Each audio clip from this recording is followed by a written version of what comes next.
स्वयं भगवान विष्णु के होश उड़ गए जब एक भक्त ने उनके चेहरे पर लोहे की भारी रॉड दे मारी और चिल्लाया, मेरी सेवा में बाधा डालने का यही दंड है।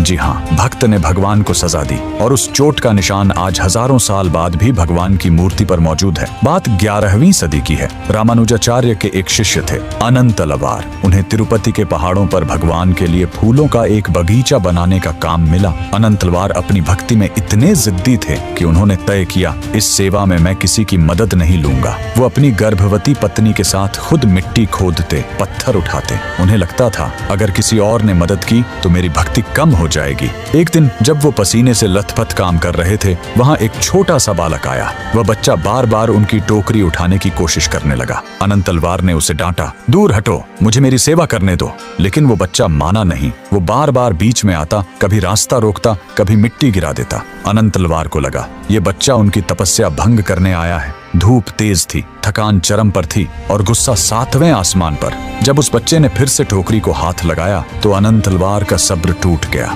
उन्होंने आव देखा न ताव, हाथ में रखी वही भारी लोहे की रॉड उस बच्चे की तरफ पूरी ताकत से फेंक दी। रॉड बच्चे की ठुड्डी पर जा लगी। वो बच्चा रोते हुए मंदिर के अंदर भाग गया। अनंतलवार ने सोचा कोई गांव का शरारती बच्चा होगा। शाम हुई, वो पूजा के लिए मंदिर पहुंचे। जैसे ही पुजारियों ने गर्भगृह का दरवाजा खोला, वहां खड़े हर शख्स की चीख निकल गई। अनंतलवार के पैरों तले जमीन खिसक गई। सामने भगवान वेंकटेश्वर की मूर्ति थी, लेकिन उनकी ठुड्डी से टप टप खून टपक रहा था। तभी अनंतलवार समझ गए वो कोई साधारण बच्चा नहीं था, स्वयं भगवान थे जो अपने भक्त का बोझ कम करने आए थे। अनंतलवार रोते हुए भगवान के चरणों में गिर पड़े।